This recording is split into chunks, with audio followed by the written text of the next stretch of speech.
the San Antonio Spurs, of course, have made a major change. We know they've moved Kawhi Leonard, and now he is gone, and now DeMar DeRozan is in San Antonio. So with it being Spurs team day, we wanted to look at the Spurs roster going into the next season. Of course, get your expert analysis on what you're thinking. Will it be 22 consecutive seasons going to the postseason? Starting, of course, with DeMar DeRozan and his addition. What are your thoughts, Coach?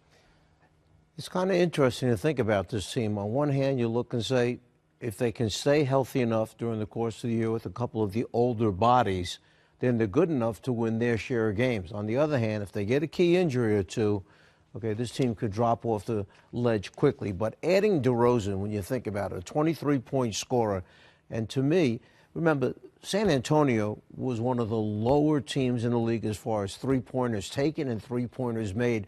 We're talking about 26, 27, or 27, 28 last season in those particular areas. You get DeRozan coming in now, and this is kind of interesting for them.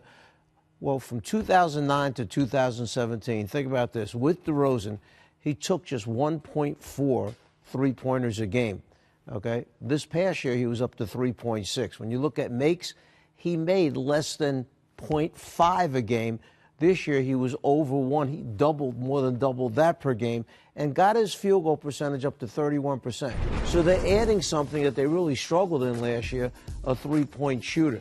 But they've got the veteran guys back once again, Aldridge, Pau Gasol, DeJounte Murray in the backcourt, Ginobili's back. They brought back, okay, once again, Bellinelli, the shooter, to help them out. There's your veteran guys. And then when you look at the younger guys they got in that trade, Podol, I like his ability really well. This could be a very solid team during the upcoming season. Indeed, it could. Now, Rudy Gay had some interesting comments talking about maybe potentially this team flying under the radar, saying they don't have many expectations for us since, they've lost one of the best players in the NBA. They don't have many expectations, but the Spurs always exceed expectations. Don't expect anything less this year. So these are Rudy's thoughts. You look at this statement, and what do you think?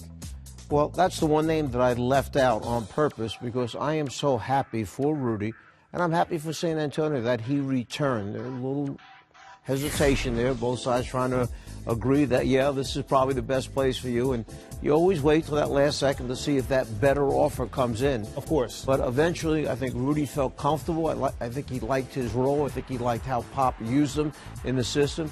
And I think they have enough. I think he thinks they have enough talent to win a large amount of games this year in the Western Conference. So I'm glad he's back with them. Now, we've seen San Antonio struggle in the postseason the last 2 years, being eliminated by Golden State. Your prospects for them reaching the postseason, do you think this is a team that could potentially advance? Once again, we know it winds up with who do you match up with if you get there, particularly in the Western Conference that is so tough. Who do you match up with in that first round? Not many people have been successful if you get Golden State in that first round. So we'll see what happens during the course of the year. See if they get there first, and then if they do, you're in and you got a chance.